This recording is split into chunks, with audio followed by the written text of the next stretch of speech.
बिस्मिल्लाहिर्रहमानिर्रहीम। जो स्टूडेंट्स, आज का जो हमारा लेक्चर है तो इसमें हमने ग्रेड 12 मैथ्स के पीके चैप्टर नंबर 2 में एक टॉपिक है जिसका नाम है कंटिन्यूस एंड डिसकंटिन्यूस फंक्शन। तो आज के लेक्चर में हमने वो डिस्कस करना है और उसके साथ कुछ रिलेटेड टॉपिक है तो वो भी हमने डिस्कस करना है, जो कि the left hand limit of a function and the right hand limit of a function. तो ये भी हमने डिस्कस करना है। तो पहले हमने ये वाला यहाँ पे मैंने लिख दिया है कि the left hand limit of a function and the right hand limit of a function. First हमने ये डिस्कस करना है, बाद में फिर हमने कंटिन्यूस और डिसकंटिन्यूस फंक्शन वो डिस्कस करना है। तो यहाँ पे ये मैंने लिख दिया है कि the left hand limit of a function, इसका क्या मतलब है। तो इसका जो डिफिनीशन है तो वो इस तरह है कि a given function f of x has a left hand limit if f(x) can be made as close to the number L as we please for all values of x less than example। मतलब symbolically हम ये इस तरह लिख सकते हैं कि limit x tends to -c and f of x equal to L। अच्छा, यहाँ पे ये जो डिफिनीशन है तो इसको हमने एग्जाम्पल से समझना है। एग्जाम्पल से समझना इसको आसान है, डिफिनीशन को डायरेक्ट समझना थोड़ा मुश्किल है आपके लिए। तो फर्स्ट यहाँ पे इस पे हमने एक एग्जाम्पल के थ्रू हमने इसको समझना है। तो इसके लिए फॉर एग्जांपल यहाँ पे ये मैंने एक फंक्शन सपोज कर लिया है कि f of x equal to x² - 4 divided by x - 2।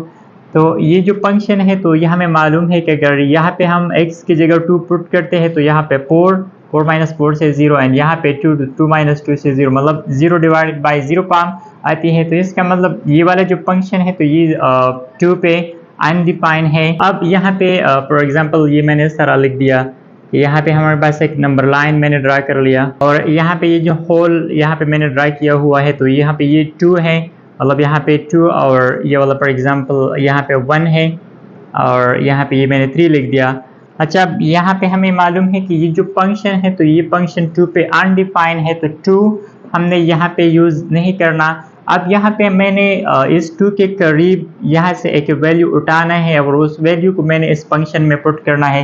तो फॉर एग्जांपल यहाँ से मैंने एक वैल्यू उठा लिया, फॉर एग्जांपल इसकी नज़दीक 2 के करीब, तो वो मैंने फॉर एग्जांपल 1.9। तो अब ये जो फंक्शन है तो इस फंक्शन को मैंने 1.9 से चेक करना है कि 1.9 पे ये वाला फंक्शन डिफाइन हो सकता है कि नहीं। तो बिल्कुल डिफाइन होता है, क्योंकि 2 पे सिर्फ ये अनडिफाइन पे चले जाते हैं।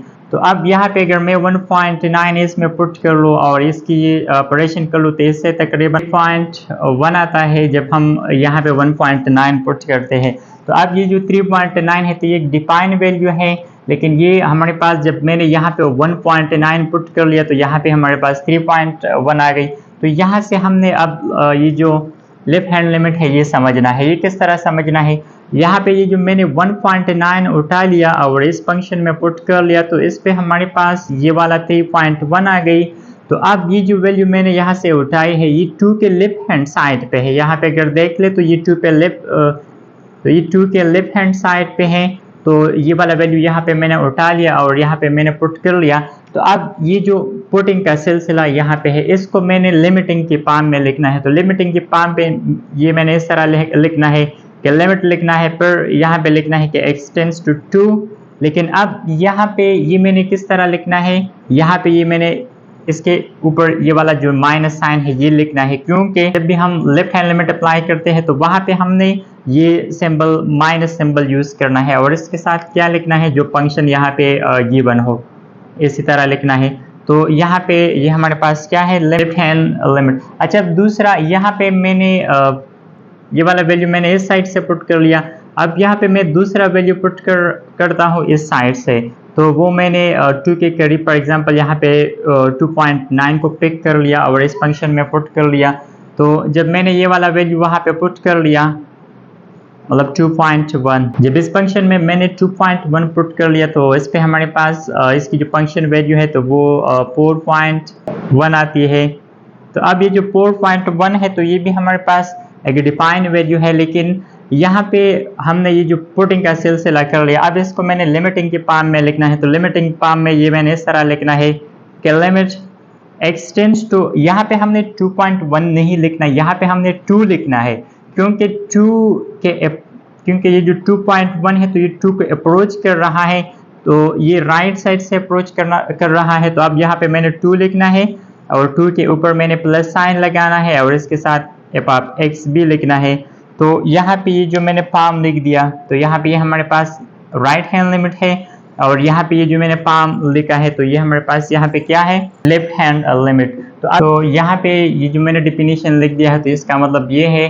और इसके अलावा हमने ये भी याद रखना है कि जब भी हम लेफ्ट हैंड लिमिट अप्लाई करते हैं तो वहाँ पे हमने सी जो वैल्यू हम यूज़ करते हैं तो उसके ऊपर हमने माइनस साइन लिखना है, और इसके साथ हमने ये भी कंडीशन याद रखना है कि x लेस देन c। मतलब अब यहाँ पे हमने इस पे ये वाला जो एग्जांपल है ये सॉल्व करना है और भी आपको क्लियर हो जाएगा। फिर इसी तरह ये जो राइट हैंड लिमिट है तो इसके लिए भी हमने ये वाला पाम लिखना है, लेकिन c के ऊपर हमने प्लस साइन लगाना है यहाँ पे, और ये वाला x ग्रेटर देन c ये भी हमने याद रखना है। अच्छा, यहाँ पे इसके अलावा मैंने लिख दिया है कि limit x tends to minus c, मतलब f of x equal to limit x tends to plus c f of x equal to l. इसका मतलब ये है कि जब भी हम किसी फंक्शन को चेक करते हैं कि इसकी लिमिट एग्जिस्ट हो सकता है या नहीं, तो उसके लिए हमने उस फंक्शन की लेफ्ट हैंड लिमिट और राइट हैंड लिमिट वो हमने मालूम करते हैं। जब वो लेफ्ट हैंड लिमिट और राइट हैंड लिमिट इक्वल आ जाए तो फिर वो हम फिर हम ये कह सकते हैं कि limit x tends to c f of x is exist, मतलब उस फंक्शन की जो लिमिट है तो वो एग्जिस्ट हो सकता है जब लेफ्ट हैंड लिमिट और राइट हैंड लिमिट उस फंक्शन की इक्वल आ जाए। तो इसकी बेस पे हम फिर ये कह सकते हैं कि ये जो फंक्शन होगा तो ये इस फंक्शन की जो लिमिट है तो वो एग्जिस्ट हो सकता है। तो अब यहाँ पे ये जो डेफिनेशन है तो इसका यूज़ हमने इस एग्जांपल में भी करना है, ये जो एग्जांपल नंबर 36 है। अच्छा, यहाँ पे ये एग्जांपल 36 है, determine whether limit x tends to 3 f of x and limit x tends to 12 f of x exist. Book में ये 5 लिखा है लेकिन ये 12 है। और यहाँ पे हमारे पास फंक्शन गिवन है, यहाँ पे ये जो फंक्शन है इसको कंपाउंड फंक्शन भी कहा जाता है, और इस फंक्शन को हमने शो करना है कि जब हम यहाँ पे लिमिट एक्सटेंड्स टू 3 यूज़ कर लें तो ये वाला फंक्शन एग्जिस्ट हो सकता है या नहीं। इसी तरह अगर हम लिमिट एक्सटेंड्स टू 12 यूज़ कर ले तो उस पर भी ये वाला फंक्शन एग्जिस्ट हो सकता है कि नहीं, तो ये हमने यहाँ पे चेक करना है। तो फर्स्ट मैंने ये लिख दिया है कि limit x tends to 3 f of x exist or not. First हमने लिमिट एक्सटेंड्स टू 3 ये चेक करना है, तो फर्स्ट मैंने ये वाला मालूम करना है लिमिट एक्सटेंड्स टू 3। तो यहाँ पे मैंने आपको बताया कि एक फंक्शन की लिमिट तब एग्जिस्ट हो सकता है जब उसकी लेफ्ट हैंड लिमिट और राइट हैंड लिमिट इक्वल आ जाए, ये वाला कंडीशन। तो मतलब फर्स्ट हमने यहाँ पे लेफ्ट हैंड लिमिट मालूम करना है, फिर दूसरा हमने राइट हैंड लिमिट मालूम करना है, फिर उन दोनों लिमिट्स की हमने कंपैरिजन करनी है। अगर वो दोनों इक्वल आ जाए तो फिर हम ये कह सकते हैं कि ये जो फंक्शन है इस फंक्शन की लिमिट वो एग्जिस्ट होता है। तो फर्स्ट यहाँ पे हमने क्या करनी है, लेफ्ट हैंड लिमिट मालूम करनी है। तो यहाँ पे मैंने लिख दिया, यहाँ पे मैंने लिख दिया लेफ्ट हैंड लिमिट। फर्स्ट हमने ये मालूम करनी है, तो यहाँ पे ये मैंने लिख दिया कि लिमिट एक्सटेंड्स टू 3।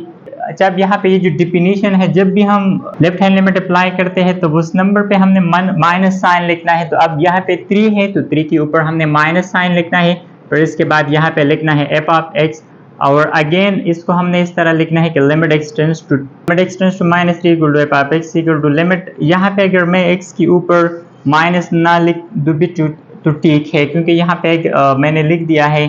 अब यहाँ पे अगेन मैंने इसको वापस इस तरह लिख दिया, अगेन यहाँ पे मैंने लिख दिया कि लिमिट एक्सटेंड्स टू 3। अच्छा, अब यहाँ पे एफ ऑफ एक्स की वैल्यू मैंने यहाँ पे पुट करना है, और उस एफ ऑफ एक्स को मैंने इस फंक्शन, मतलब ये जो हमारे पास गिवन ये जो कंपाउंड फंक्शन है तो इससे यहाँ पे मैंने पुट करना है। तो उसका जो तरीका है तो वो यहाँ पे हमने सीखना है, मतलब सबसे जो यहाँ पे ज़रूरी चीज़ है तो वो यहाँ पे हमने समझना है। यहाँ पे हमने लेफ्ट हैंड लिमिट मालूम करनी है, लेकिन अब यहाँ पे हमने कौन सा, मतलब 3x + 4 ये यहाँ पे पुट करना है, या 16 - x ये यहाँ पे पुट करना है, या x पुट करना है। तो इसके लिए यहाँ पे हमने ये बात याद रखनी है कि ये जो कंडीशन है तो वो यहाँ पे क्या है कि x लेस देन c मतलब यहाँ पे ये जो 3 है ये वाला। तो अब यहाँ पे हमने वो वाला फंक्शन यहाँ पे पुट करना है जिसमें x वो 3 से क्या हो, यहाँ पे x लेस देन होना चाहिए वो उस नंबर से। तो यहाँ पे अब x लेस होना चाहिए 3 से। तो अब यहाँ पे ये जो फर्स्ट कंडीशन है तो इसमें अगर देखा जाए तो x यहाँ पे 3 से लेस है और इसमें x 3 से ग्रेटर या इक्वल है, तो मतलब हमने ये वाला जो फंक्शन है ये यहाँ पे पुट करना है, ये यूज़ करना है। तो अब यहाँ पे मैंने लिखना है कि 3x n + 4। अच्छा, तो अब यहाँ पे मैंने लिमिट को अप्लाई करना है। तो लिमिट अप्लाई करने का तरीका आसान है, फर्स्ट यहाँ पे 3 है 3 लिख दिया, फिर x, तो x की जगह मैंने लिखना है 3 n + 4। तो यहाँ पे 3 मल्टीप्लाई 3 से 9 और प्लस 4 से 13। तो इसका जो लेफ्ट हैंड लिमिट है तो वो यहाँ पे कल आ गई 13 की। अच्छा, अब यहाँ पे इसके बाद मैंने मालूम करना है राइट हैंड लिमिट। तो यहाँ पे मैंने लिख दिया कि अब हमने ये वाला राइट हैंड लिमिट मालूम करना है। तो अब यहाँ पे ये अगेन मैंने इस तरह लिखना है कि लिमिट एक्सटेंड्स टू 3, इसके ऊपर अब हमने प्लस साइन करनी है, यहाँ पे मैंने आपको लिख दिया है। तो और इसके बाद यहाँ पे लिखना है f of x, again limit x tends to +3, ये लिख दिया। अब प्लस यहाँ पे इसकी ज़रूरत नहीं है, एन अब ऑफ एक्स। और अगेन यहाँ पे अब हमने ये इस तरह लिख दिया कि लिमिट एक्सटेंड्स टू 3। अच्छा, अब यहाँ पे लेफ्ट हैंड में हमने ये वाला फंक्शन यूज़ कर लिया, लेकिन राइट हैंड में हमने ये वाला फंक्शन यहाँ पे यूज़ नहीं करना है। अब अगेन यहाँ पे इसके लिए हमने या ये वाला फंक्शन या ये वाला ये यहाँ पे हमने पुट करना है। तो उसका जो तरीका है तो वो किस तरह है कि यहाँ पे जो डिफिनीशन है, तो डिफिनीशन में x ग्रेटर देन c, मतलब यहाँ पे इसका ये हुआ कि x ग्रेटर देन 3। तो हमने वो कंडीशन यहाँ से सेलेक्ट करना है जिसमें x 3 से ग्रेटर हो। तो यहाँ पे अगर ये जो सेकंड कंडीशन है तो इसमें अगर देखा जाए तो यहाँ पे x 3 से क्या है, ग्रेटर है। तो मतलब यहाँ पे अब मैंने ये वाला यूज़ करना है 16 माइनस एक्स। तो यहाँ पे अब मैंने ये लिख दिया 16 माइनस एक्स। अब अगेन इसके बाद यहाँ पे लिमिट अप्लाई करना है, तो ये मैंने इस तरह लिखना है कि 16 एंड माइनस एक्स है, तो x की जगह मैंने 3 लिखना है। 16 से अगर 3 माइनस कर ले तो 13 आता है। अच्छा, तो यहाँ पे ये हमारे पास लेफ्ट हैंड लिमिट, यहाँ पे ये राइट हैंड लिमिट। और मालूम हमने यहाँ पे ये करना है कि ये जो limit x tends to 3 f of x exist होता है या नहीं। तो यहाँ पे मैंने आपको लिख दिया है कि जब भी हमारे पास लेफ्ट हैंड लिमिट और राइट हैंड लिमिट ये इक्वल आ जाए तो इसके बेस पे हम ये कह सकते हैं कि ये जो फंक्शन होगा इसकी जो लिमिट होगी तो वो एग्जिस्ट होगी। तो आप यहाँ पे खुद देख लें, फर्स्ट जो लेफ्ट हैंड लिमिट थी तो वो मैंने मालूम कर लिया, वो हमारे पास 13 आ गई। फिर जब मैंने राइट हैंड लिमिट मालूम कर लिया तो वो भी 13 आ गई। तो मतलब यहाँ पे लेफ्ट हैंड लिमिट और राइट हैंड लिमिट वो दोनों इक्वल आ गई। जब दोनों इक्वल आ गई तो इसकी बेस पे अब मैं ये कह सकता हूँ कि ये जो फंक्शन है limit x tends to 3 f of x ये यहाँ पे एग्जिस्ट हो गया। यहाँ पे तो ये वाला कंडीशन यहाँ पे मैंने इस तरह लिखना है कि लिमिट एक्सटेंड्स टू, मतलब जो लेफ्ट हैंड लिमिट था वो हमारे पास यहाँ पे इस तरह एफ ऑफ एक्स, और वो इक्वल आ गई लिमिट जो राइट हैंड लिमिट थी यहाँ पे +3 एन एफ ऑफ एक्स, दोनों से हमारे पास 13 आ गई। जब ये सेम आ गई, यहाँ पे L मैंने लिख दिया है, तो इस L का मतलब 13 होता है। तो अब यहाँ पे ये मैंने इस तरह लिखना है 10 limit x tends to 3 f of x is exist. तो इसी तरीके से हमने ये मालूम करना है। अच्छा, अब इसके बाद यहाँ पे ये जो सेकंड है ये हमने शो मालूम करना है, मतलब ये वाला limit x tends to 12 f of x, यहाँ पे ये भी शो करना है कि ये एग्जिस्ट हो रहा है कि नहीं। तो यहाँ पे ये मैंने लिख दिया कि limit x tends to 12 f of x. अब हमने ये मालूम करनी है कि मतलब इस फंक्शन के लिए अगर हम लिमिट एक्सटेंड्स टू 12 अप्लाई कर ले तो ये एग्जिस्ट हो सकता है कि नहीं। तो अगेन यहाँ पे इसके लिए भी हमने लेफ्ट हैंड लिमिट और राइट हैंड लिमिट वो मालूम करनी है। तो फर्स्ट यहाँ पे ये मैंने लिख दिया कि लेफ्ट हैंड लिमिट, तो डायरेक्ट यहाँ पे मैंने लिख दिया कि limit x tends to, left hand limit अब मालूम करनी है तो 12, तो इसके ऊपर ये माइनस साइन लिखनी है एन एफ ऑफ एक्स, और इसके बाद ये इस तरह लिखना है कि लिमिट एक्सटेंड्स टू सिर्फ 12 लिख दे, ठीक है, सिर्फ 12 लिख दिया, लिमिट एक्सटेंड्स टू सिर्फ 12 लिख दिया। अच्छा, अब यहाँ पे लिमिट एक्सटेंड्स टू 12। अच्छा, अब यहाँ पे हमने कौन सा फंक्शन लिखना है, मतलब ये फर्स्ट लिखना है या ये सेकंड या थर्ड। तो अगेन हमने यहाँ पे वो इनइक्वालिटी यूज करना है, वो इनइक्वालिटी वाला इक्वेशन यूज करना है जिसमें x 12 से कम हो, लेस हो। तो इस सेकंड कंडीशन में अगर देखा जाए तो यहाँ पे x 12 से लेस है, तो मतलब हमने ये 16 माइनस एक्स यहाँ पे यूज करना है। तो यहाँ पे ये मैंने इस तरह लिख दिया कि 16 माइनस एक्स, और इसके बाद अगेन यहाँ पे लिमिट अप्लाई करना है। तो इस x की जगह मैंने लिखना है 12, तो 16 माइनस 12 से आ गई 4, लेफ्ट हैंड लिमिट वो इक्वल आ गई 4 की। अच्छा, अब यहाँ पे हमने राइट लिमिट भी मालूम करना है। तो अगेन यहाँ पे ये मैंने डायरेक्ट लिख दिया कि limit x tends to +12 n f of x लिख दिया, और ये इस तरह लिख दिया कि limit x tends to 12 f of x again लिख दिया, और इसके बाद लिमिट एक्सटेंड्स टू 12। अच्छा, अब यहाँ पे हमने कौन सा फंक्शन यूज करना है, फर्स्ट यूज करना है, सेकंड यूज करना है या थर्ड। तो इसके लिए हमने ये चेक करना है, मतलब यहाँ पे प्लस है तो प्लस का मतलब हमने ये वाला डेफिनेशन देखना है जिसमें x उस नंबर से ग्रेटर हो। तो यहाँ पे नंबर 12 है, तो अब यहाँ पे हमने 12 देखना है और x ग्रेटर, तो मतलब यहाँ पे अगर देखा जाए तो ये जो थर्ड कंडीशन है इसमें x 12 से ग्रेटर है, तो मतलब हमने ये थर्ड कंडीशन यूज करना है। तो यहाँ पे ये जो इक्वेशन इक्वल है x की, तो यहाँ पे मैंने डायरेक्ट लिख दिया। अच्छा, अब अगेन यहाँ पे हमने मल्टीप्लाई करना है, तो इस x की जगह मैंने 12 लिखना है, तो ये सर आ जाएगा।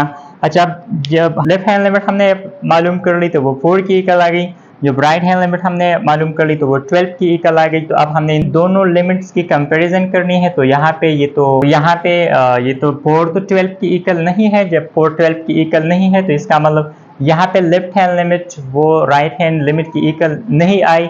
जब इक्वल नहीं आई तो इसका मतलब ये जो फंक्शन है तो इसके लिए लिमिट x टेंड्स टू 12 ये एग्जिस्ट नहीं करता। तो यहाँ पे ये लास्ट में इस तरह मैंने लिखना है कि left hand limit x tends to -12 इस तरह लिखना है, f of x equal to limit x tends to +12 right hand limit f of x।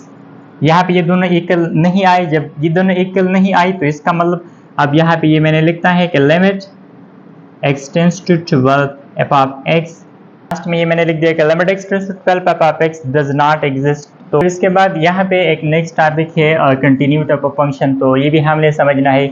यहाँ पे ये मैंने लिख दिया है a function is said to be continuous if f of c is exist. Second limit x tends to, मतलब यहाँ पे ये लेफ्ट हैंड लिमिट और राइट हैंड लिमिट जब ये दोनों इक्वल आ जाए, या इसी तरह भी हम कह सकते हैं कि limit x tends to c f of x is exist. And third condition limit x tends to c f of x equal to f of c। अगर कोई भी फंक्शन इन तीनों कंडीशन को सेटिस्फाई कर रहे तो फिर हम ये कह सकते हैं कि जो गिवन फंक्शन है तो ये कंटिन्यूस फंक्शन है। तो यहाँ पे मैंने डेफिनेशन लिख दिया है डायरेक्ट। यहाँ पे हमने ये जो एग्जांपल है ये सॉल्व करना है, तो ये इसकी समझ आपको बहुत ही आसानी से आएगी। तो यहाँ पे ये हमारे पास एक फंक्शन है, एग्जांपल नंबर 37 है, वो इस तरह है, discuss the continuity of f of x equal to x cube. ये वाला जो फंक्शन है ये गिवन है एट x इक्वल टू 1। मतलब इस फंक्शन को हमने शो करना है कि ये वाला जो फंक्शन है ये x इक्वल टू 1 पे कंटिन्यूस है कि नहीं, तो ये हमने यहाँ पे शो करना है। तो यहाँ पे ये जो गिवन फंक्शन है तो वो हमारे पास ये वाला है। तो यहाँ पे अब हमने ये तीनों कंडीशन को यहाँ पे हमने सेटिस्फाई करना है। तो फर्स्ट कंडीशन वो क्या है कि f of c is exist. तो फर्स्ट हमने ये वाला कंडीशन इसके लिए यहाँ पे यूज करना है। तो फर्स्ट कंडीशन तो यहाँ पे वो मैंने इस तरह लिख दिया। फर्स्ट हमने ये वाला शो करना है कि मतलब f ऑफ c यहाँ पे एग्जिस्ट हो रहा है कि नहीं। तो f ऑफ c का मतलब ये है कि यहाँ पे ये जो फंक्शन है जिस पॉइंट पे हम इसकी कंटिन्यूटी को चेक करते हैं, तो फर्स्ट हमने ये वैल्यू यहाँ पे पुट करना है। तो फर्स्ट यहाँ पे 1 है तो 1 को मैंने इस फंक्शन में पुट करना है। तो ये इस तरह आ जाएगा कि f of 1 cube -2 into 1 square -3 into 1 और +5। अब यहाँ पे ये इस तरह आ जाएगा, 1 क्यूब से 1 आता है एंड -1 स्क्वायर से भी 1 आता है, और 2 को अगर 1 से मल्टीप्लाई कर ले तो -2 एंड ये -3 और +5। तो अब यहाँ पे ये हमारे पास ये -5 तो +5 -5 कैंसिल, और ये वाला तो मतलब यहाँ पे ये आ जाएगा 1। तो यहाँ पे f ऑफ 1 इक्वल आ गई 1 की। यहाँ पे हमारे पास एक डिफाइन वैल्यू आ गई। तो अब इसका मतलब ये हुआ कि यहाँ पे जो फर्स्ट कंडीशन था तो वो यहाँ पे सेटिस्फाई हो गया। मैंने यहाँ पे 1 पुट कर लिया, तो यहाँ पे f ऑफ 1 इक्वल आ गई 1 की, और 1 हमारे पास एक डिफाइन वैल्यू है। तो इसका मतलब यहाँ पे f ऑफ c एग्जिस्ट का मतलब f ऑफ 1 यहाँ पे एग्जिस्ट हो गया। अच्छा, दूसरा जो कंडीशन है वो है लेफ्ट हैंड लिमिट और राइट हैंड लिमिट। तो ये अब हमने यहाँ पे मालूम करना है। फर्स्ट मैंने मालूम करना है लेफ्ट हैंड लिमिट। तो यहाँ पे मैंने लिखना है कि x टेंड्स टू 1 लेकिन -1 लिखना है। देन यहाँ पे ये मैंने लिख दिया कि लिमिट x टेंड्स टू 1 सिर्फ लिखना है, और यहाँ पे ये जो फंक्शन है तो इसको लिखना है कि x क्यूब +5। अक्सर स्टूडेंट इसमें भी कंफ्यूज होता है कि यहाँ पे ये -1 है तो यहाँ पे हमने -1 पुट करनी है। नहीं, ये गलत होगा। यहाँ पे अगर -1 हो तो आपने यहाँ पे +1 पुट करना है। इस -1 का मतलब ये नहीं है कि ये 1 माइनस है, इसका मतलब ये है कि यहाँ पे ये जो x है तो ये x अप्रोच कर रहा है 1 को लेफ्ट साइड से। तो यहाँ पे आपने वैल्यू जो पुट करना है तो वो प्लस पुट करना है। अच्छा, अब यहाँ पे अगेन हमने लिमिट अप्लाई करनी है। तो x की जगह मैंने 1 पुट करना है। तो यहाँ पे आ जाएगा first 1 cube and -2 into 1 square पे अगेन -3 इंटू x की जगह 1 पुट करना है एंड +5। तो यहाँ पे ये 1 क्यूब से 1, यहाँ पे -2, यहाँ पे -3, तो इससे भी 1 आता है। अच्छा, अब यहाँ पे हमने राइट हैंड लिमिट अप्लाई कर मालूम करना है। तो x टेंड्स टू +1 बाब x अगेन यहाँ पे लिखना है कि लिमिट x टेंड्स टू 1 और ये जो फंक्शन गिवन है तो वो लिखना है, तो वो है x cube 2x square x plus 5। Again यहाँ पे लिमिट अप्लाई करना है, तो ये इस तरह आ जाएगी कि 1 cube minus 2 into 1 square and minus 3 into 1 and plus 5। अच्छा, अब अगर यहाँ पे इसको हम सिंप्लीफाई कर ले तो 1 क्यूब से 1 एंड माइनस 2 1 2, यहाँ पे माइनस 3, मतलब यहाँ पे भी 1 आता है। तो ये जो सेकंड कंडीशन है तो वो किस तरह है कि लेफ्ट हैंड लिमिट और राइट हैंड लिमिट वो इक्वल आना चाहिए। तो यहाँ पे लेफ्ट हैंड लिमिट भी इक्वल आई थी 1 की और राइट हैंड लिमिट वो भी इक्वल आ गई 1 की। यहाँ पे हमारे पास लेफ्ट हैंड लिमिट और राइट हैंड लिमिट इक्वल आ गई, मतलब ये मैं इस तरह भी लिख सकता हूँ कि लिमिट x टेंड्स टू -1, यहाँ पे लिमिट x टेंड्स टू +1, ये दोनों यहाँ पे इक्वल आ गई 1 की। तो इसकी बेस पे ये मैं इस तरह भी लिख सकता हूँ कि limit x tends to 1 f of 1, इससे भी आ जाएगा 1। अगर यहाँ पे हम डायरेक्ट 1 पुट करते हैं तो इससे भी 1 आता है। तो सेकंड कंडीशन भी यहाँ पे सेटिस्फाई हो गया। अब हमने ये थर्ड कंडीशन चेक करना है। तो थर्ड कंडीशन का मतलब x टेंड्स टू, मतलब जो लिमिट हमने मालूम कर लिया उसकी कंपेरिजन हमने एफ ऑफ c से करनी है। एफ ऑफ c का मतलब ये वाला है और यहाँ पे जो limit x tends to c इसका मतलब ये वाला फंक्शन है, मतलब ये वाला लिमिटिंग वैल्यू है। तो अब तो इसका मतलब ये वाला लिमिट है। तो अब इन दोनों की हमने कंपैरिजन करनी है कि आए दोनों इक्वल है कि नहीं। तो यहाँ पे अगर हम देख ले तो यहाँ पे c भी इक्वल आई थी 1 की और लिमिट x टेंड्स टू 1 1 वो भी इक्वल आई थी 1 की। तो इसका मतलब ये कंडीशन भी यहाँ पे ट्रू हो गई, कंडीशन था। तो ये वाला कंडीशन आप यहाँ पे मैंने इस तरह लिखना है कि limit x tends to +1 f of 1, या इसकी जगह हम x भी लिख सकते हैं, वो इक्वल आ गई एफ ऑफ 1 की। तो अब ये तीन कंडीशन यहाँ पे ट्रू हो गई। तो अब लास्ट में ये मैं इस तरह लिख सकता हूँ कि जो हमारे पास गिवन फंक्शन है तो ये कंटिन्यूस फंक्शन है। तो लास्ट में मैं ये इस तरह लिख दूंगा, तो लास्ट में ये मैं इस तरह लिख दूंगा कि this the given function f of x is continuous at x equal to 3। तो इसी तरीके से हमने किसी भी फंक्शन को चेक करना है कि आए ये वाला फंक्शन कंटिन्यूस है या नहीं। तो कंटिन्यूस के लिए हमने ये तीन कंडीशन चेक करना है। फर्स्ट हमने ये देखना है कि उस वैल्यू पे फंक्शन डिफाइन होता है कि नहीं, यहाँ पे जब हमने 1 की वैल्यू पुट कर ली थी। दूसरा हमने उस फंक्शन की लेफ्ट और राइट लिमिट मालूम करनी है, अगर वो इक्वल आ जाए तो मतलब सेकंड कंडीशन भी होल्ड करेगा। लास्ट में हमने जो लिमिट हमने अप्लाई कर ली थी और जहाँ पे हमने डायरेक्ट वैल्यू पुट कर ली थी, ये जो फर्स्ट कंडीशन, तो उन दोनों का हमने कंपैरिजन करनी है। अगर वो भी इक्वल आती है तो फिर हम ये कह सकते हैं ये जो फंक्शन है तो ये कंटिन्यूस है। इसके अलावा अगर इसमें एक भी कंडीशन सेटिस्फाई नहीं करता, मतलब एक भी कंडीशन वो फेल हो जाए, तो फिर उस फंक्शन को हम कंटिन्यूस फंक्शन नहीं कह सकते, फिर उसको हम डिसकंटिन्यूस फंक्शन कहते हैं। तो अब यहाँ पे हमने एक एग्जांपल सॉल्व करना है जो कंटिन्यूस ना हो, जो डिसकंटिन्यूस फंक्शन हो। तो उसके लिए हमने यहाँ पे एक एग्जांपल सॉल्व करना है। इसके बाद जो एग्जांपल 38 है तो वो इस तरह है कि discuss the continuity of this function, मतलब एट x इक्वल टू -2। इस फंक्शन को हमने डिस्कस करना है कि ये कंटिन्यूस फंक्शन है या डिसकंटिन्यूस फंक्शन है एट x इक्वल टू -2 पे। तो अगेन यहाँ पे हमने इन तीनों कंडीशन का यूज करना है। तो फर्स्ट जो कंडीशन है तो वो हमने इसके लिए यूज करना है। तो फर्स्ट ये है कि एफ ऑफ c एग्जिस्ट होना चाहिए। तो यहाँ पे एफ ऑफ c का मतलब एफ ऑफ -2, तो मतलब यहाँ पे फर्स्ट मैंने x की जगह -2 पुट करना है, तो ये इस तरह आ जाएगा, इस x की जगह -2 स्क्वायर एंड -4 इसी तरह वापस लिखना है, डिवाइडेड बाय x की जगह -2 एंड +2 इस तरह आ जाएगा। जब यहाँ पे पावर में इवन है तो इससे +4 एंड -4 आ जाएगा। यहाँ पे ये -2 एंड +2 किसी तरह मैंने वापस लिख दिया, इससे 0 आता है और यहाँ पे भी 0 आ जाएगा। तो अब यहाँ पे ये हमारे पास 0 डिवाइडेड बाय 0 फॉर्म आ गई और ये वाला जो फॉर्म है तो ये अनडिफाइंड फॉर्म है। यहाँ पे ये हमारे पास ये जो फंक्शन, तो यहाँ पे ये अनडिफाइंड फॉर्म है। तो इसका मतलब यहाँ पे ये जब हमने x की वैल्यू इस फंक्शन में पुट कर ली तो इसकी, तो यहाँ पे ये एग्जिस्ट नहीं करता क्योंकि यहाँ पे हमारे पास कोई डिफाइन वैल्यू नहीं आता। तो इसका मतलब यहाँ पे ये जो फर्स्ट कंडीशन है तो वो यहाँ पे सेटिस्फाई नहीं करता। जब ये यहाँ पे सेटिस्फाई नहीं करता तो बाकी दो कंडीशन को हमने चेक नहीं करना। तो यहाँ पे डायरेक्ट ये मैंने इस तरह अब लिखना है कि thus f of x discontinuous x equal to -2 at x equal to -2। तो यहाँ पे ये मैंने इस तरह लिख दिया। तो इसी तरीके से हमने किसी फंक्शन को चेक करना है कि आया ये वाला फंक्शन कंटिन्यूस है या डिसकंटिन्यूस। इन तीन कंडीशन का हमने यूज करना है। अगर एक भी कंडीशन सेटिस्फाई नहीं करता तो फिर हमने ये लिखना है कि ये जो गिवन फंक्शन है, तो ये फंक्शन डिसकंटिन्यूस फंक्शन है। अच्छा, अब इसके अलावा ये जो फंक्शन है, अगर यहाँ पे मैं +2 पुट कर लूँ तो +2 पे यहाँ पे 0 आता है, तो 0 भी एक डिफाइन वैल्यू है होती है, मतलब फर्स्ट कंडीशन पर यहाँ पे होल्ड करते हैं। फिर इसके लिए हमने ये जो left hand limit right hand limit वो हमने मालूम करनी पड़ती है, और लास्ट में फिर हमने कंपैरिजन करनी है। तो बात कहने का मतलब ये है कि ये जो फंक्शन है ये वाला फंक्शन सिर्फ -2 पे यहाँ पे अनडिफाइन होती है। -2 के अलावा जितने भी रियल नंबर है वो हर एक रियल नंबर पे ये वाला फंक्शन जो है वो डिफाइन होती है। जब डिफाइन होती है तो इसका मतलब ये जो फंक्शन है हर एक रियल नंबर पे कंटिन्यूस है, लेकिन सिर्फ -2 पे ये वाला जो फंक्शन है ये डिसकंटिन्यूस है। तो लास्ट में ये मैं इस तरह भी लिख सकता हूँ कि hence if of x is continuous at all real numbers, ये इस तरह भी हम क्या लिख सकते हैं कि are all values of x other than -2, मतलब -2 के अलावा जितने भी रियल नंबर है उस हर एक रियल नंबर पे ये वाला फंक्शन कंटिन्यूस है, लेकिन सिर्फ -2 पे ये वाला जो फंक्शन है तो ये डिसकंटिन्यूस है। तो इसी तरीके से हम किसी भी फंक्शन को चेक कर सकते हैं कि आया ये वाला जो फंक्शन है ये कंटिन्यूस फंक्शन है या डिसकंटिन्यूस फंक्शन।